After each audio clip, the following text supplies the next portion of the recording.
बोली परम पूज्य आचार्य श्री विशद सागर जी महाराज की जय। समस्त आचार्य संघ की जय। हे गुरुवर, जब हम घर से निकलकर मंदिर के लिए प्रस्थान करते हैं तो आते वक्त मार्ग में यदि हम वाहन चला करके आते हैं तो क्या हम भक्तामर स्तोत्र का वाचन कर सकते हैं? ओम नमः सिद्धेभ्यः। प्यारे बंधो, आज का जिज्ञासा श्री अजय कुमार जी जैन उन्होंने बहुत अच्छी बात पूछी। घर से जब निकल करके आते हैं मंदिर की ओर, धर्म स्थल की ओर, तो कैसे चलें? खाली मौन लेकर के चलें, कुछ मन में बोल करके चलें, क्या करें? उनका भाव है कि हम भक्तामर बोलते हैं तो बोल सकते हैं क्या? तो हाँ, आप सभी जानते हैं जैन सिद्धांत का महामंत्र नमोकार मंत्र। उस नमोकार मंत्र के लिए शास्त्रों में भी उल्लेख आता है, उठते बैठते चलते फिरते सोते जागते।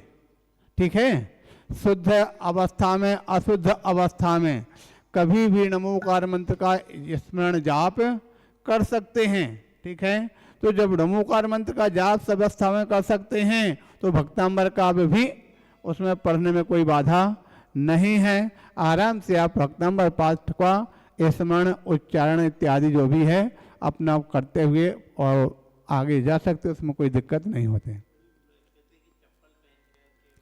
वो तो बता देना, शुद्ध अशुद्ध में तब जब पढ़ सकते हैं तो फिर हाँ। ओम आगे। आचार्य श्री के चरणों में बारंबार नमोस्तु नमोस्तु नमोस्तु। गुरुदेव, ये शुक्ल पक्ष और कृष्ण पक्ष होते हैं, तो शुक्ल पक्ष और कृष्ण पक्ष होते हैं और कृष्ण पक्ष को अच्छा नहीं माना गया है, लेकिन कृष्ण पक्ष में भगवान का जन्म भी हुआ है, निर्वाण भी हुआ है, तो फिर ये अमावस्या तिथि को अशुभ क्यों माना जाता है? जहाँ तक शुक्ल पक्ष और कृष्ण पक्ष की बात आती है तो ये बात तो सभी जानते हैं कौन सा रंग अच्छा होता, श्वेत रंग अच्छा होता है कि काला। ये सारी दुनिया में सभी मानते हैं कि श्वेत अच्छा होता है, काला अच्छा नहीं होता है। ठीक है, दूसरी बात है, जहाँ तक पक्ष की बात है तो जो शुक्ल पक्ष है ये चढ़ते हुए का माना जाता। ठीक है ना, शुक्ल पक्ष में जो चंद्र की कलाएं वृद्धि को प्राप्त होती हैं और कृष्ण पक्ष में चंद्र की कलाएं घटती को प्राप्त होती हैं। जो वृद्धिगत होगा, व्यक्ति के प्रत्येक कार्य में वृद्धि प्राप्त कराने वाला होगा वो श्रेष्ठ होगा, और जो हैरास कराने वाला होगा वो अश्रेष्ठ माना जाएगा। समझ में आ गया? इसलिए जो शुक्ल पक्ष है वो व्यक्ति को वर्धमानता की ओर ले जाने वाला है, हर चीज में वृद्धि कराने वाला है, इसलिए श्रेष्ठ माना गया। और कृष्ण पक्ष हैरास कराने वाला है, उसमें जो कलाओं का हैरास होता है इसलिए उसको अश्रेष्ठ माना गया। अब रही बात भगवान के कल्याणकों की, तो कल्याणक जहाँ पर होते हैं वो किसी के हाथ की बात नहीं है, ना भगवान के हाथ की बात है, ना हमारे हाथ की बात है, ना आपके हाथ की बात है। जब जिस जीव का हो सकता कोई तीर्थंकर है, गर्भ में है, उनका जब समय पूरा हो जाएगा तो उस समय वो जन्म कल्याणक उनका होगा, तो इसलिए उसके लिए भी नहीं रोक सकते। दूसरी बात, जिस तीर्थंकर की जिन केवली भगवान की आयु जितनी है, जब आयु पूर्ण हो जाएगी तो ये नहीं देखा जाएगा कि आज अमावस है, ये आज पूर्णिमा है, ये आज पंचमी है, ये कृष्ण पक्ष है कि शुक्ल पक्ष है। जो भी पक्ष होगा, आयु जब पूर्ण होगी तो उस समय पर उनका अंत होगा ही। इसलिए कल्याणक होना और ये कृष्ण पक्ष और शुक्ल पक्ष में शुभ अशुभ होना, इसमें ये दोनों में कोई समानता या दोनों से कोई उसका तालमेल नहीं है। कृष्ण पक्ष को अशुभ माना क्योंकि वो कलाओं की अपेक्षा से और रंग की अपेक्षा से। दूसरी ओर आप लेस्या को भी लगाते हैं, 6 लेस्याओं में 3 अशुभ लेस्याएं मानी गई, 3 शुभ लेस्याएं मानी गई। शुभ लेस्या जो पीत पद्म और शुक्ल होती है, और कृष्ण नील कापोते अशुभ लेस्याएं मानी गई। तो कृष्ण जो है अशुभ का सूचक है। तीसरी बात एक और होती, एक रंग का बहुत बड़ा प्रभाव पड़ता, ठीक है। आपने सुना होगा जो क्या बोलते, जब किसी को फांसी दी जाती तो फांसी देने में जो चांडाल होता है, वो चांडाल के कपड़े कैसे होते, काले होते हैं, ठीक है। काले कपड़े क्यों पहनाए जाते हैं? क्योंकि जो काला, जो जीव के लिए काला कलर है अत्यंत उत्तेजना उत्पन्न करने वाला होता। जब काले कपड़े पहनते हैं तो उसके परिणाम भी उत्तेजित होते हैं। उत्तेजना करने वाले होने से उसके संबंध में दया भाव नहीं रहता है, इसलिए उसके जो काले कपड़े पहनाते हैं, काले कपड़े पहनने के बाद वो किसी प्रकार से उनका वध करने के लिए तैयार होता। इत्यादि अनेक हेतुओं से जो काली वस्तुओं को निषेध किया गया और सफ़ेद वस्तु का श्रेष्ठ माना गया, ऐसा जानना चाहिए। जब व्यक्ति के पास अच्छा समय होता, उसका सब काम अच्छा होता है, तो सब कहते हैं कि ये पुण्य कर्म लेके आए हैं, इसलिए इनका सब काम अच्छा हो रहा है, दान भी दे रहे हैं, अच्छे कार्य कर रहे हैं। लेकिन जब आदमी का बुरा वक्त आता है तो ये भी होता है कि भाई पिछले जन्म में कुछ पाप करके ऐसे आए हो, इसकी सज़ा तुम्हें भुगतना पड़ रही है। तो इन सब चीज़ को देख सोच के तो आदमी निराश भी हो जाता है। तो इसकी कर्मों की निर्जरा के लिए हमें क्या करना चाहिए कि इन्हें ये चीज़ सोचे ना आदमी और आगे बढ़ता रहे। ओम नमः सिद्धेभ्या। कितने बढ़िया बात तो कही कि लोग बोला करते हैं फलाना व्यक्ति का अच्छा समय चलता है तो सारे काम अच्छे होते चले जाते हैं, जब बुरा समय आता है तो सारे काम बुरे होते चले जाते हैं। इसमें आपने दो चीज़ों को जोड़ रखा, एक और तो समय की बात कर रहे हैं और दूसरे व्यक्ति के अच्छे कार्य की बात कर रहे हैं। तो समय तो हमेशा एक सा चलता है, समय में कोई अंतर नहीं होता। समय तो जो दिन जिस प्रकार से उत्पन्न होना है वैसे ही चलेंगे, और उन दिनों में संसार के जितने भी प्राणी हैं सबके लिए वही दिन रहते। फिर भी किसी के लिए अच्छा होता है और किसी के लिए अच्छा नहीं होता है। इसका मतलब समय को ना कह करके वहाँ पर पुण्य ही ग्रहण किया जाएगा।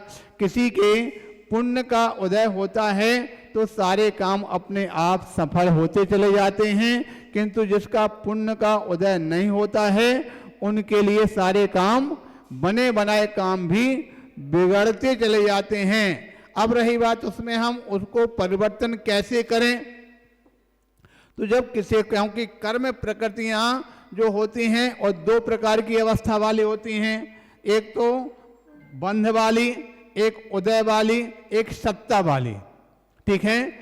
जो कर्म बंध जो हो रहा वो वर्तमान में हो रहा, जो अब उदय में आ रहा ये पहले कभी बंध जो किया था आज उदय में आ रहा, उसको उदय काल बोलते हैं।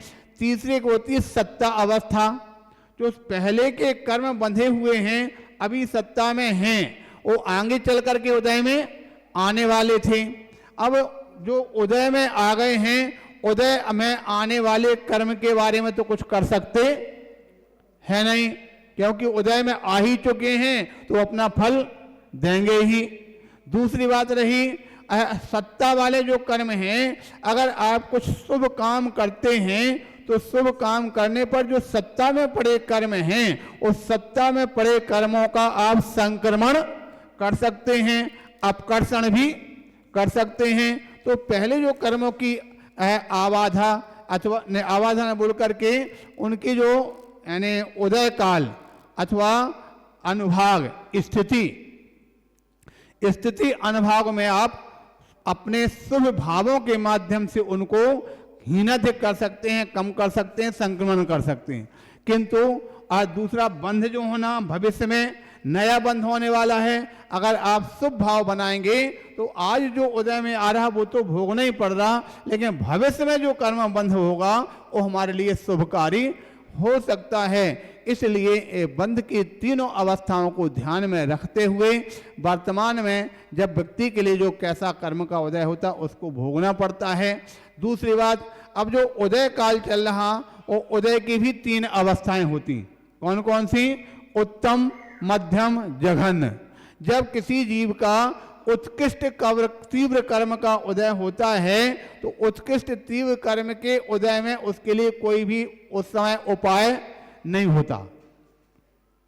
ठीक है, वो कितना भी पुरुषार्थ करे, कितना भी परिश्रम करे, कितना भी उसके लिए किसी प्रकार का सिफारिश लगाए, और उस समय पर कुछ भी लाभ होने वाला नहीं है। किंतु जब वही कर्म कदाचित मध्यम श्रेणी वाला है, मध्यम अनुभाग और स्थिति वाला है, तो मध्यम वाले कर्म में हो सकता अगर पुरुषार्थ तीव्र रहा तो कुछ थोड़ा सा परिवर्तन हो सकता है, कुछ कमी आ सकती है। किंतु अगर जघन्य अनुभाग वाला अगर उस कर्म उदय है तो उसमें थोड़ा सा ही पुरुषार्थ करने पर हम उसको परिवर्तित कर सकते हैं।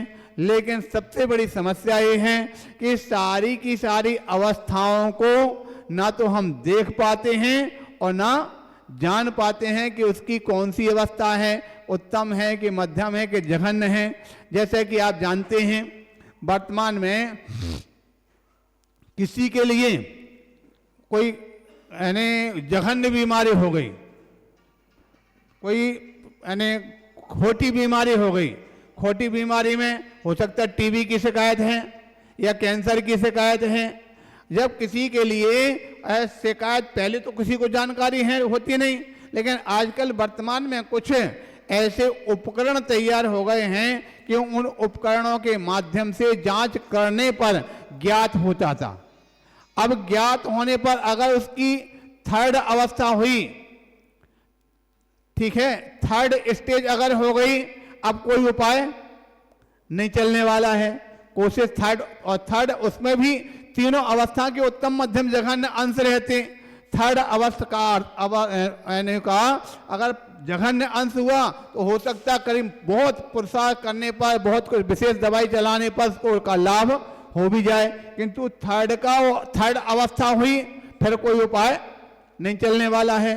अगर सेकंड स्टेज है तो सेकंड स्टेज में कुछ दवाई चलने पर लाभ प्राप्त हो जाता है। किंतु अगर फर्स्ट स्टेज है तो लाभ मिल ही जाएगा। ठीक है, दवाई करने पर उसका लाभ मिल ही जाता है। उसी प्रकार से कर्म की अगर विभिन्न प्रकार की अवस्थाएं हैं और कौन से कर्म की अवस्था में किस प्रकार का लाभ मिलना है, इस प्रकार से वो व्यक्ति के अपने भावों के ऊपर डिपेंड करता। उसके भावों में कितनी विशुद्धि आ रही है, उसके पुण्य में कितना शक्ति है, उसके आधार पर उसका वह फल प्राप्त होता रहता है। ऐसा जानना चाहिए। गुरुदेव नमोस्तु, गुरुदेव नमोस्तु, गुरुदेव। गुरुदेव मैं जो प्रश्न पूछने जा रहा हूँ गुरुदेव, अगर उसमें किसी प्रकार का, सबसे पहले मैं आपसे क्षमा चाहता हूँ कि मेरा प्रश्न गुरुदेव, आज का ज़माना निश्चित ही मीडिया का है, प्रचार प्रसार का है, उसके बगैर कुछ भी नहीं है। आज की घटना थी, मैं कहीं पर बैठा हुआ था कि जैसे आज मीडिया के ज़माने में जहाँ पेपर हो या कहीं भी हो, किसी में जो अपने भगवान के फ़ोटो आ रहे हैं, ये आ रहे हैं, वो आ रहे हैं, तो मैं आज कहीं जगह बैठा था, उस वक्त भगवान का एक फ़ोटो छपा हुआ था। उस फोटो को जब मैं देख रहा था उसको कि उसको किस प्रकार से उपयोग में कर ले रहे थे, वो मेरे को देख के बड़ी मन में पीड़ा हुई। मैं उसको रोकने की कोशिश करता रहा कि इसको रोकूं मैं, परंतु मैं जब तक रोकता तब तक उसने उस पेपर का उपयोग कर लिया। गुरुदेव, एक तरफ तो अपन भगवान के फ़ोटो को रख के उसको पूछते हैं कि आज ये कागज़ में फ़ोटो स्वाभाविक कि कागज़ में आता है, उसको कागज़ में रख के अपन पूछते हैं। और दूसरी तरफ उस फ़ोटो की हालत ये हो रही थी कि जो अपने सामने ही हो रही है, हम उसको रोक नहीं पाए और उसको देख नहीं पाए। तो गुरुदेव, इसमें ये सब जो हो रहा है आज के समय में, इसमें दोष किसको, हमको लगेगा कि प्रिंट करने वालों को लगेगा कि प्रिंट कराने वालों को लगेगा, किसको लगेगा? गुरुदेव, आज की जो देख के मेरे मन में बहुत पीड़ा हुई। पहले गुरुदेव मेरा बिजनेस अगरबत्ती का है। अगरबत्ती के अंदर आज से 5, 6, 7 साल पहले की बात करूं तो बिगर जो भगवान का फ़ोटो छपे बिगर कोई अगरबत्ती का हम पैकेट नहीं बनाते थे।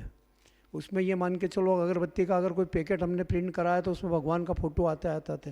लेकिन कुछ लोगों ने खूब ऑब्जेक्शन लिया, तो तब से हमारे यहाँ पे अगरबत्ती के बक्सों में 99% फ़ोटो छपना बंद हो गए, भगवान के फ़ोटो नहीं छपेंगे।